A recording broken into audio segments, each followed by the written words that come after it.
தற்போதைய அண்மை செய்தியை பார்த்துக் கொண்டிருக்கிறோம். பொள்ளாச்சி பாலியல் வழக்கில் தண்டனை விதிக்கப்பட்ட 9 குற்றவாளிகளை போலீசார் தற்போது சிறைக்கு அழைத்துச் செல்கிறார்கள். அவர்களுக்கான தண்டனை விவரங்கள் குறித்த ஆவணங்கள் தயார் செய்யப்பட்ட நிலையில் தற்போது சிறையில் அடைப்பதற்காக காவல்துறையினர் அழைத்துச் செல்கிறார்கள். கூடுதல் விவரங்களோடு இணைகிறார் மண்டல தலைமைச் செய்தியாளர் குருசாமி. குருசாமி, தற்போது மீண்டும் 9 பேரும் சிறையில் அடைக்கப்பட இருக்கிறார்கள். விவரங்களை பதிவு செய்யலாம். இன்று பிற்பகல் 9 பேரும் குற்றவாளிகள் என அறிவிக்கப்பட்டு அவர்களுக்கு தண்டனை விவரங்கள் அறிவிக்கப்பட்டிருந்தது. குற்றவாளிகள் 9 பேருக்கும் சாகும் வரை ஆயுள் தண்டனை என தீர்ப்பானது வழங்கப்பட்டது. இதனைத் தொடர்ந்து அந்த தீர்ப்பு நகல் தயாரிக்கக்கூடிய பணியானது நடைபெற்றுக் கொண்டிருந்தது. மிக முக்கியமான வழக்கு என்பதன் காரணமாகவும் ஏராளமான ஆவணங்கள் மற்றும் 1500 பக்க குற்றப்பத்திரிகை உள்ளிட்டவை இருந்ததன் காரணமாக இதற்கான ஆவணங்கள் தயாரிக்கக்கூடிய பணிகளானது தொடர்ச்சியாக நடைபெற்று வந்தது. இந்நிலையில் ஒவ்வொரு நபருக்கும் 693 பக்க தீர்ப்பு நகலானது வழங்கப்பட்டிருக்கிறது. 9 குற்றவாளிகளுக்கும் தனித்தனியாக 693 பக்க தீர்ப்பு நகலானது தயாரிக்கப்பட்டு ஒவ்வொரு குற்றவாளியிடமும் தனித்தனியாக அதை வழங்கப்பட்டு பெற்றுக்கொண்டதாக கையொப்பம் பெறப்பட்டது. இதனைத் தொடர்ந்து இந்த பணிகள் நிறைவேற்ற பின்னர் தற்பொழுது 9 குற்றவாளிகளும் தற்பொழுது வாகனத்தில் ஏற்றப்பட்டு சேலம் மத்திய சிறைக்கு அழைத்து செல்லப்பட்டிருக்கிறார்கள். நீதிமன்ற வளாகத்திலிருந்து தற்பொழுது அவர்கள் பலத்த போலீஸ் பாதுகாப்புடன் சேலம் மத்திய சிறைக்கு அழைத்து செல்லப்படுகிறார்கள். இதனைத் தொடர்ந்து தற்பொழுது அந்த நீதிமன்ற தீர்ப்பு குற்றவாளிகள் வசம் வழங்கப்பட்டிருப்பதன் காரணமாக இனி இதை கொண்டு அவர்கள் அடுத்த கட்ட சட்ட ரீதியான நடவடிக்கைகளை செய்வதற்கு ஆயத்தமாக முடியும்.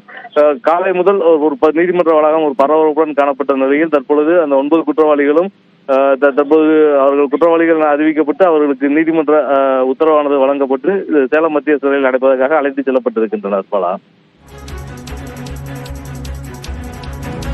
குருசாமி, அதே நேரத்தில் தற்போது 9 பேருக்கான அந்த மேல்முறையீட்டுக்கான வாய்ப்பு என்பது 30 நாட்கள் அப்படிங்கிறது வழங்கப்பட்டிருக்கிறது. அவர்கள் தரப்பில் ஆஜரான வழக்கறிஞர்கள் சொல்லக்கூடிய தகவல்கள் என்னவா இருக்கு?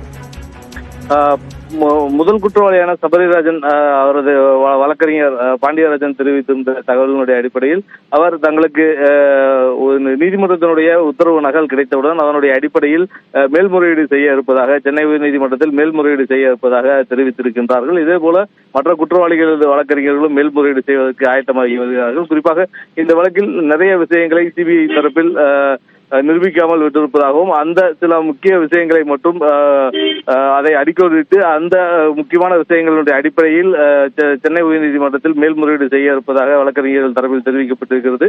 தற்பொழுது நீதிமன்ற உத்தரவு வசம் கொடுக்கப்பட்டிருப்பதன் காரணமாக இதை வைத்து இன்னும் அடுத்த சில தினங்களில் வரக்கூடிய வாரங்களில் இந்த மேல்முறையீடு செய்வதற்கான வாய்ப்புகள் ஏற்பட்டிருக்கிறது. பாலா குருசாமி, அதே நேரத்தில் தண்டனையுடன் சேர்த்து குற்றவாளிகள் 9 பேருக்கும் அபராதமும் விதிக்கப்பட்டிருந்தது. அந்த விஷயங்களும் நிறைவேற்றப்பட்டிருக்கிறதா?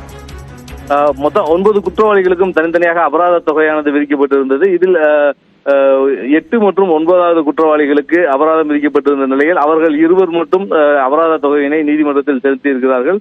குறிப்பாக 8வது குற்றவாளியான முன்னாள் அதிமுக பிரமுகராக இருந்த அருளானந்தம் மற்றும் 9வது குற்றவாளியான அருண்குமார் ஆகிய 2 பேருக்கும் 5500 ரூபாய் என தலா 5500 ரூபாய் அவர்களுக்கு அபராதமானது விதிக்கப்பட்டிருந்தது. இந்த தீர்ப்பு வழங்கப்பட்டவுடன் அவர்கள் 2 மட்டும் தங்களது வழக்கறிஞர்கள் மூலம் இந்த அபராத தொகையினை செலுத்தியிருக்கிறார்கள். மற்ற நபர்கள் மற்ற குற்றம் சாட்டப்படக்கூடிய மற்ற 7 பேர் தரப்பில் அவர்களுக்கு அபராதம் விதிக்கப்பட்டிருந்தாலும் தண்டனையாக அபராதம் விதிக்கப்பட்டிருந்தாலும் அவர்கள் தரப்பில் அந்த அபராத தொகையானது செலுத்தப்படவில்லை. 2 பேர் மட்டுமே இந்த அபராத தொகையினை செலுத்தி இருக்கிறார்கள். மற்றவர்கள் இதை மேல்முறையீட்டின் பொழுது பார்த்துக் கொள்ளலாம் என்பதற்காக அபராத தொகை எதுவும் செலுத்தாமல் இருப்பதாக கூறப்படுகிறது. பாலா, விவரங்களுக்கு நன்றி குருசாமி.